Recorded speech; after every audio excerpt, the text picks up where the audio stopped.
The Lives of the Saints by the Reverend Alban Butler, taken from the 4th edition, published in 1954. May 15th.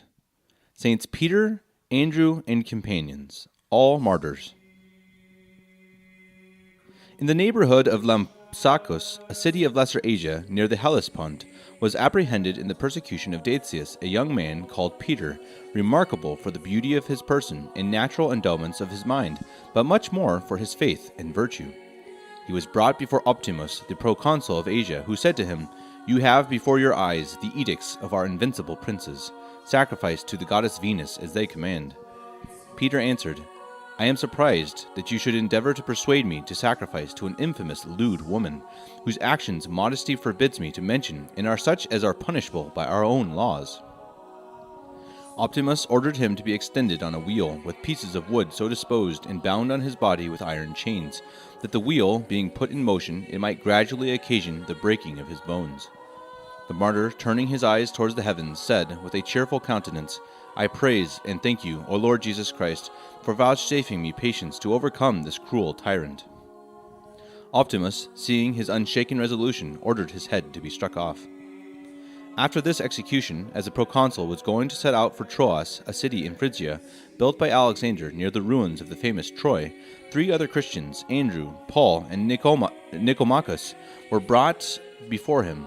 He asked them whence they came, and what was their religion. Nicomachus answered with impatience and a remarkably loud voice, "I am a Christian." The others modestly replied, "We are also Christians." The proconsul said to Nicomachus, "Sacrifice to the gods." He answered, "A Christian must not sacrifice to devils." The proconsul gave orders that he should be hung on the rack and tortured. When he was just ready to expire under his torments, he unhappily lost his crown and cried out, "I never was a Christian, and I am ready to sacrifice to the gods." The proconsul immediately caused him to be taken off the rack, but no sooner had the miserable man offered sacrifice than he was seized by the devil, fell on the ground, and beat it with his head in violent agonies, in which he expired. Thus the devil usually laughs to scorn the unhappy souls which he has drawn into sin. He lures them with great promises, but, being the father of lies, pays them with treacherous shadows, or often with bitter disappointments and calamities, a wretched exchange for their souls and eternal happiness. God afforded his other 2 servants a comfort under their affliction for this loss. Denysa, a tender virgin about 16 years old, who was standing by, was struck at this misfortune, and said, "Unfortunate wretch, why wouldst thou bring upon thyself eternal torments for the sake of a moment's ease?" Optimus, hearing these words, asked if she was a Christian. She confessed she was. He then required her to sacrifice, and threatened to expose her to prostitution and burn her alive in case of refusal. Finding his threats made no impression on her constancy, he ordered her to be put into the hands of 2 lewd young men to be deflowered. They took her with them to their lodgings, whose endeavors to force her she resisted so long that she fairly tired them out. About midnight they were surprised at the appearance of a young man, glittering with light, which diffused itself over the whole house, upon which they were seized with fear and cast themselves at the feet of the Holy Virgin.